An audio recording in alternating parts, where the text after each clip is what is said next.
الحمد لله مالك الملك مجري الفلك مسخر الرياح فالق الإصباح ديان الدين رب العالمين.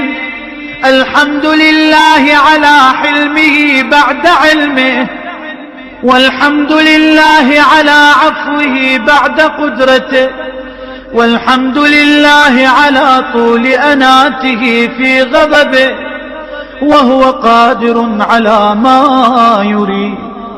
الحمد لله خالق الخلق باسط الرزق فالق الإصباح ذي الجلال والإكرام والفضل والإنعام الذي بعد فلا يرى.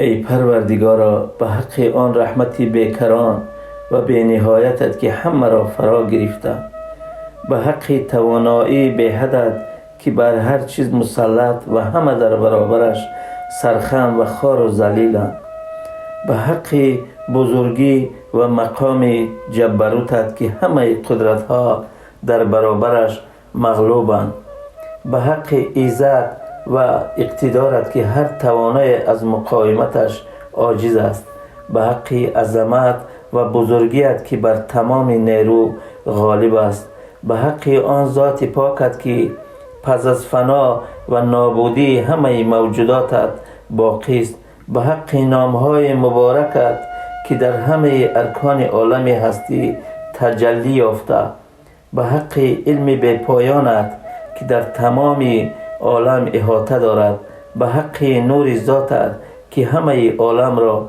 روشن ساخته.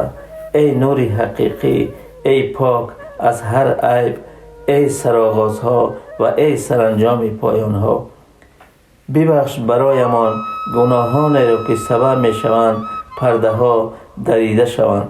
ببخش آن گناهان را که درهای نعمتت را برایمان می بندد. ببخش آن گناهان را که مانع رسیدن دعاهایمان به درگاهت می شوند. ببخش آن گناهان را که بر ما بلا می فرستند.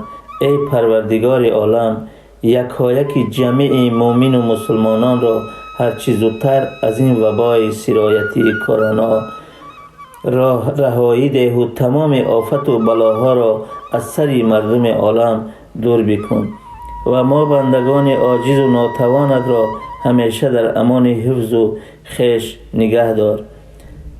فقط خودت مشکل کشای همه مشکل و درهای بسته و رازهای ناگفته و ناعیان هستی. آمین یا رب العالمین.